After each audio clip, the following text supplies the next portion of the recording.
things look okay. Yes. Okay, everyone. So I think this is the 6th interview today, but I'm not even sure. I can't count. Okay. Transparency. I know Michelle Raz. Michelle's incredible, amazing guest on Dr. Joey's show. I still love that interview. Michelle, I want you to introduce yourself. I don't want to mess it up, and I don't want to cry, but you changing lives every day. So share with us everything. I want to hear everything. Okay, well, so yeah, I am Michelle Raz, founder of Raz Coaching Services. You're like, okay, what the heck does that mean? So in a nutshell, I help neurodivergent individuals at every age with executive functioning challenges. It's like, wow, what is that? And so this is something that I've grown into for many years. Actually, I could even debate. I did an interview recently and just talked about my own father who was undiagnosed, neurodivergent. And if I piece all the pieces today together and look at him, this brilliant man, he was neurodivergent and absolutely extraordinary, very misunderstood. And masked a lot throughout his life. Fast forward to my own children, and it was apparent then my oldest was diagnosed with ADHD at a time when there was not much out there on the internet, and I was digging in as a parent trying to help her, and it opened up this world to me that has been my passion since then. And honestly, I was groomed at a young age to understand the value that being neurodivergent brings, and yet the struggles that each person that has a different way of thinking, whether you are high functioning on the autism, ADHD, anxiety, depression, all these different things that affect your ability to operate at your highest level, your highest potential. And the umbrella of the challenges are executive functioning skills.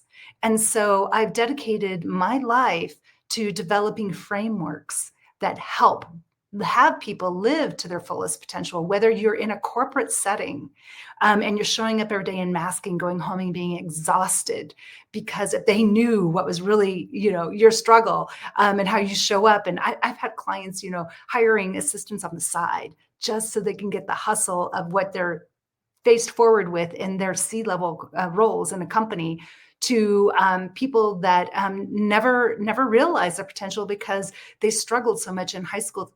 They dropped out, or they tried college and they dropped out.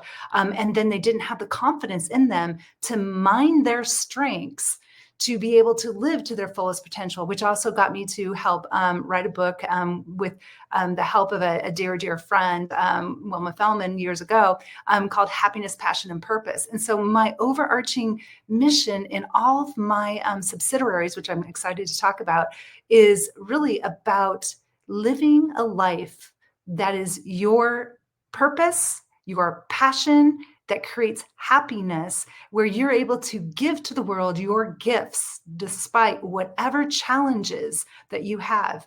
And so this framework that I developed really helps out whether you are a young student, adult going back to school, you're at a corporate level, you're right out of school trying to figure out what the heck you want to do, and you face these executive function challenges. Have you seen Lessons in Chemistry? Yeah. So it was the first time watching it that I said to myself, wow. First I was like, are they neurodivergent? Like right after the first episode. And then I Googled it, of course. I'm like, oh my God. Okay. I'm getting this. After it was over, I realized, I always felt with my brother and my sister that they were just so emotionally intelligent, right? They really, and I always just felt like such a dummy. And then after watching that, it kind of hit me, Adrian, you're not a dummy. I'm neurodivergent too. And like how I think is a little different. And I don't understand the big things sometimes. So it made me realize I'm okay. And I almost wish I had that growing up, that I could have understood. So I have a question for you. And my daughter Alana has learning disabilities, and we had a neighbor downstairs, and the neighbor was like, why is your daughter not working? She's 18 years old. She should be working, blah, blah, blah. And it was like the way he was talking to her. And I'm like, so finally I said to him, my daughter is a little neurodivergent. Do you not understand that? So how do you help the person that is going through it, the executive challenges and the functions? How do you help the people around them to know? And I'm actually talking personally because my husband has a traumatic brain injury, and it's similar, and I never know how to handle it myself. So could you share that with us? Oh my goodness. Yes, I can. How much time do we have today? 15 no, minutes.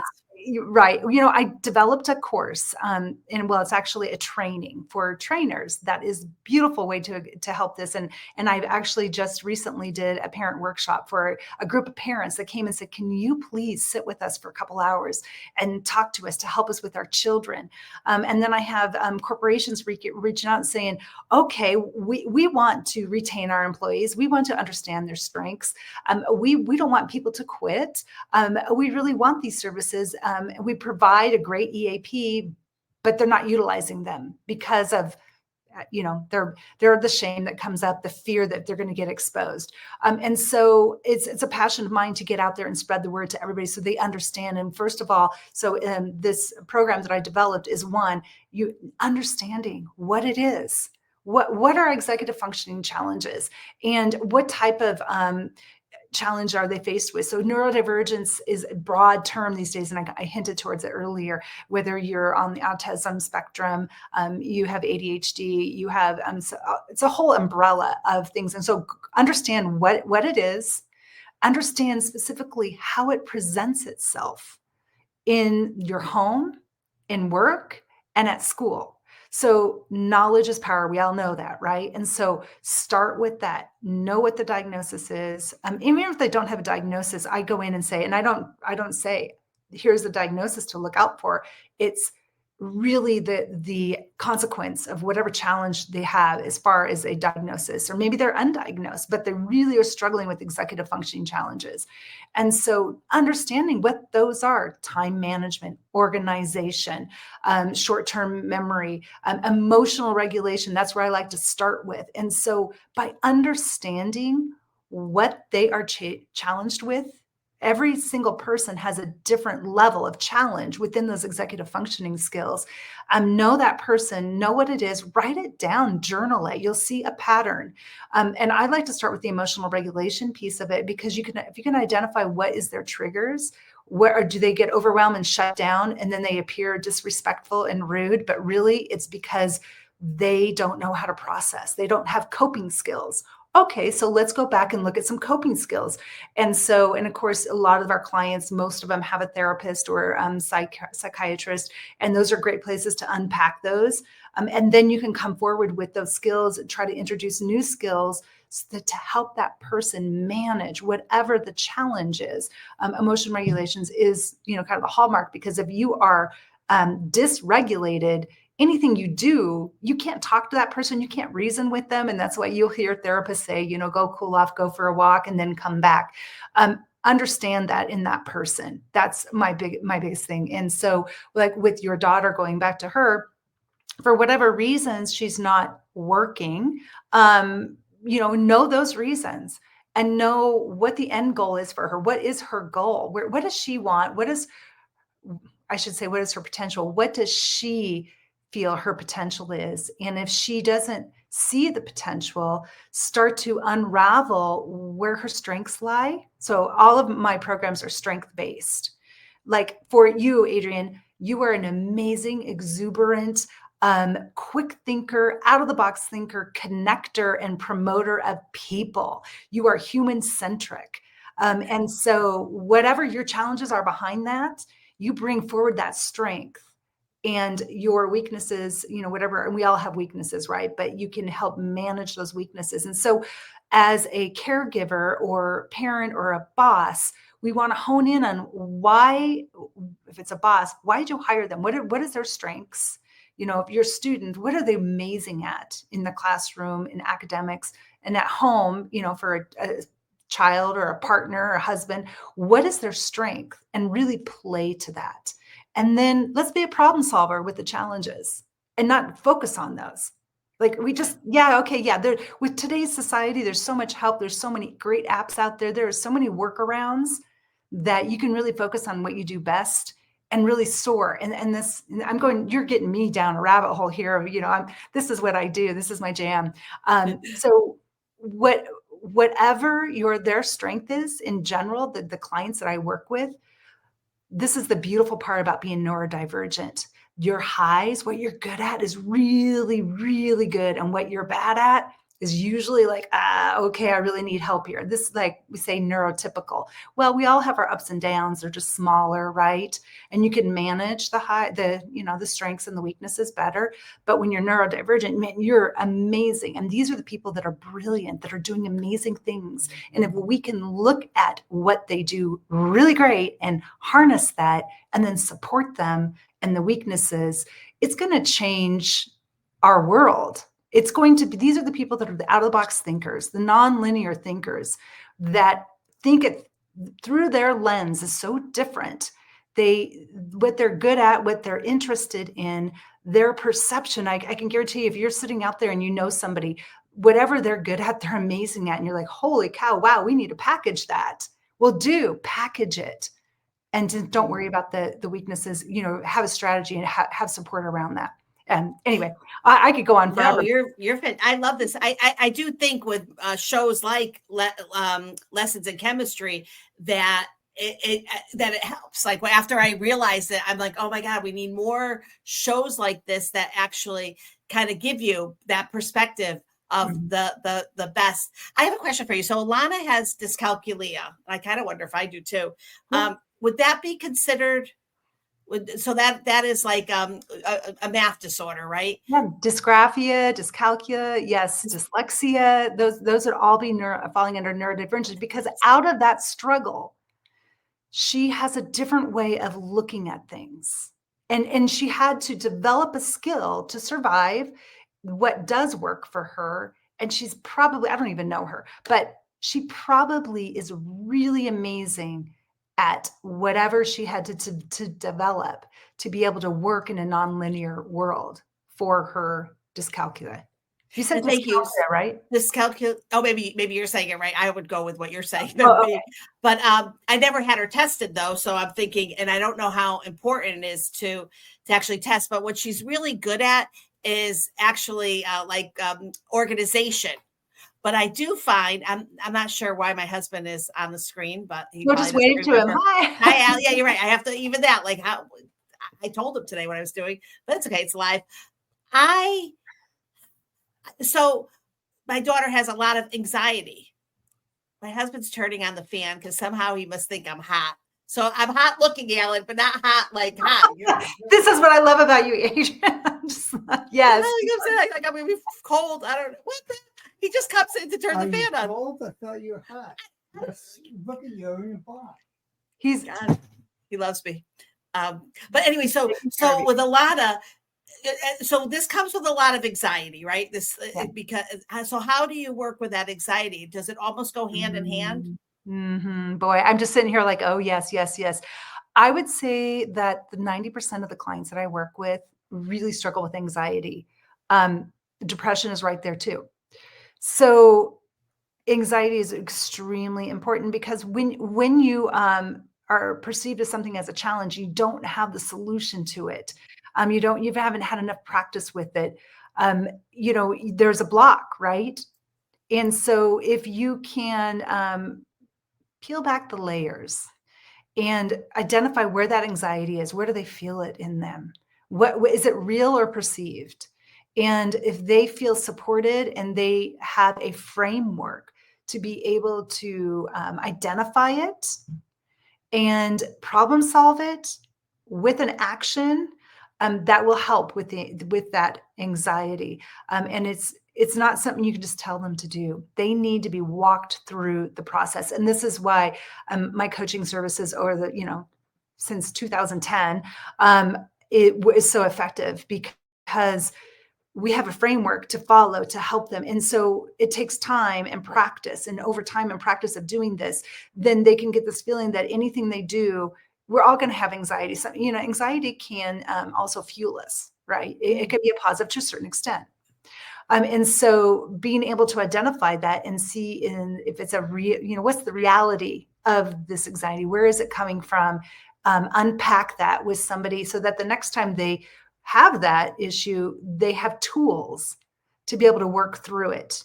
And of course, coaching really helps, or a mentor or somebody that understands, so it can be the parent. It can be an informed, educated parent that understands the process, the framework. It can be an employer that's trusted, where they know that they're not going to be judged. I can't tell you how many clients find me and they do not want to put a recommendation out there. They don't want to talk about, because of their level of professionalism, which is really sad. We all need help. But anyway, they need that safe place, that somebody that understands them, to unpack it. And that's why it's so important for us as parents, as educators, as employers, to look at this group in different, and our lens be changed on how we view it. And it really starts by honing in on what they are really good at. We all have anxiety of things that we don't think we're good at, right? But yet you're forced to do it.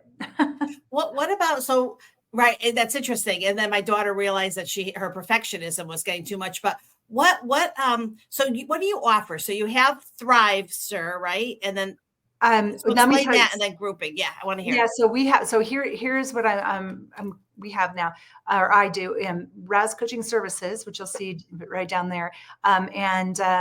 If you follow me on LinkedIn, that's really where you'll see a lot of my involvement in.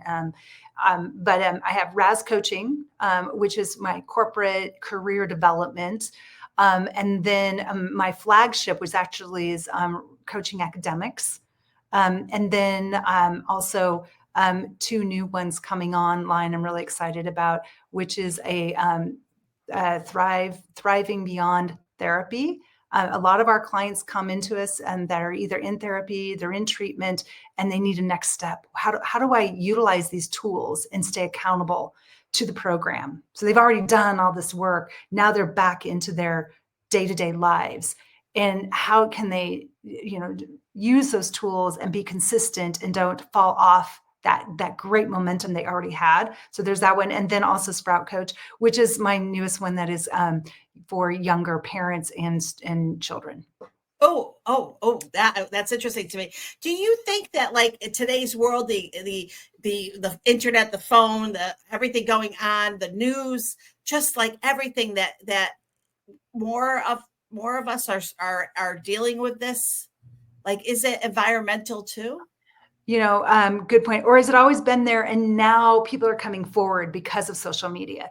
What happens, right? When somebody comes forward and they are a role model and they're saying, hey, you know what? This wasn't always easy for me.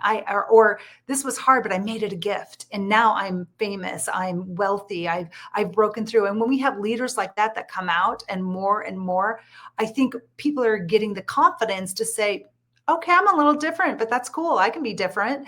And here's what I'm really good at.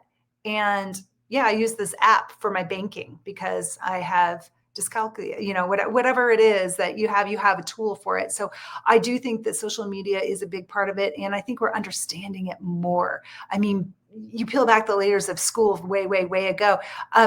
If you didn't fit that mold, right? Traditional education, right? What was that for? Traditional education was to create people that could follow rules and take directions in a economy that was factory workers. So we weren't wanting out of the box thinkers, right? We wanted people to be able to conform to the structure that was going to put them into the workforce, which was at the time manufacturing and whatnot. And so if you look at the history of education right now, that was kind of the history from way back when. And we don't need that. We need out of the box thinkers. We need that nonlinear thinking. And so I think that if you didn't fit that mold back then, as parents were shamed. Well, it must be my bad parenting. They can't follow the rules, or they don't understand. They can't fit in the box into society. And so we have to have all the support with them to get them to mold to the rules. And we need problem solvers. We've got climate issues. We've got, financial issues. We need people that can problem solve. We don't need people that need to follow behind the line anymore. And so I think it's an opportunity now to celebrate the diversity of thinking and to be able to find ways to help people that don't fit that traditional role. And then maybe that really true have some disabilities, but they're extremely valuable in other areas. And we can customize, individualize our workforce. And therefore, people, I think, have more tendency to come out. Now, I will tell you, I still get people. I've just got diagnosed. I knew it my whole life, but I'm coming forward now, and it's they still carry that shame, the baggage of, wow, that was so hard for me, and it really affected my self-esteem.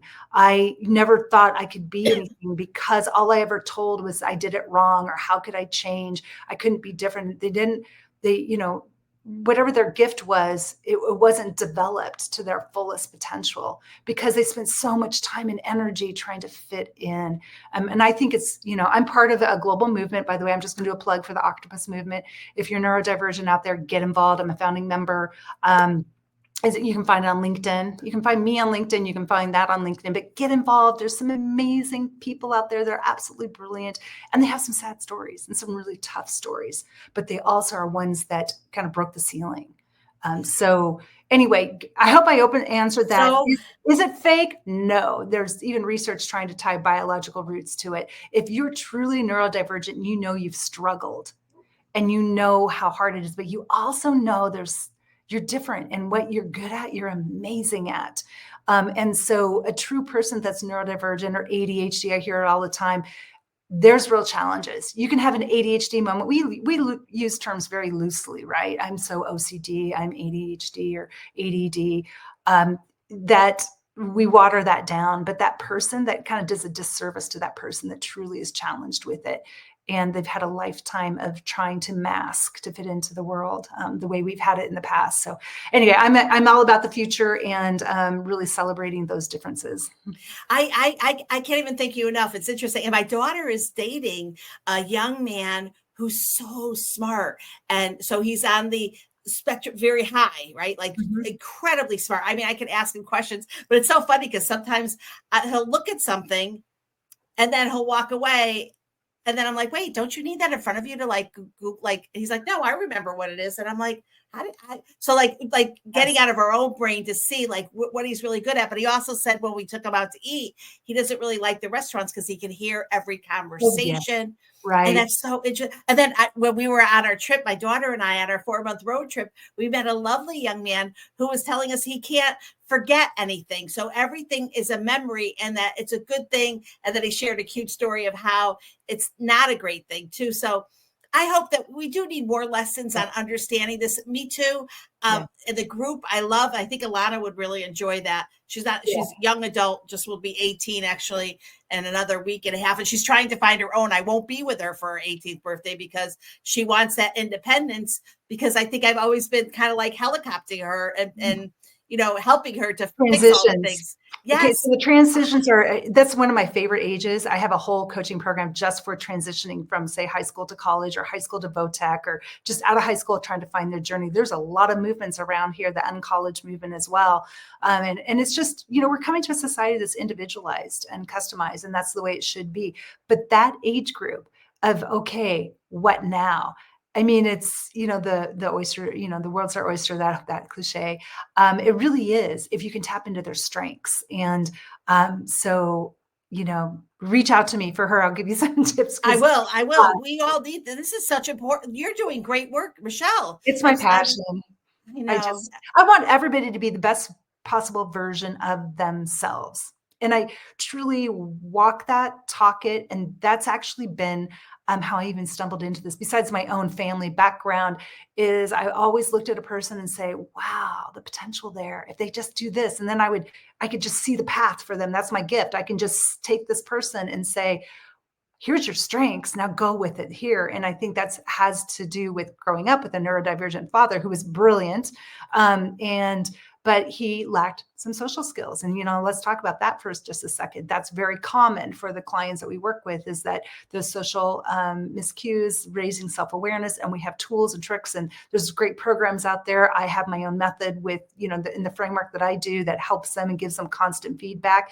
It's not something you can just say, hey, read this book and do it. You need to actually practice it. And that's why I say that my programs are all like boots on the ground, and it takes time.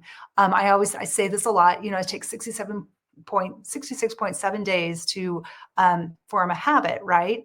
And so you can't just, this is why, New Year's Eve goals and whatnot, they just go by the wayside. But with accountability, you can stick to that goal. And I always say it's a minimum 3 months, just right up to 90 days, so that when you have a routine, a structure with a routine, accountability, it can become a habit over, that 90 days. And so you can take something that is a weakness perceived, real or perceived, and if that's a goal individually and work on that over time, you can see change, and they will have a much easier time integrating into society, especially with interpersonal skills. So there's just a lot of work around that, and there's some amazing programs out there. And I'm talking about high functioning people in the workplace. They know they're quirky, and they've got some weaknesses around some of this, social emotional stuff. And, there's a lot that can be done. Amazing. Okay. So I want to, I want to just put a shout out to anyone. If you are a podcast host, book Michelle, because to have her, no, seriously, because Michelle will share with your audience. The key is to get this out there to understand. And of course, it's important to me because of my daughter, my situation with my husband. But I want everyone, any host out there, podcast host, book Michelle. She's an amazing speaker. So you can tell, Michelle, you and I do have to have a conversation outside. It's my passion. 24/7. Thank you so much. Thank you for just doing what you're doing. I love that I have you go on the show. We'll touch base, so we actually have to have a next conversation. But thank you. Yes, I really appreciate it. All right. Bye-bye. Bye. Thank you. Thanks, Michelle.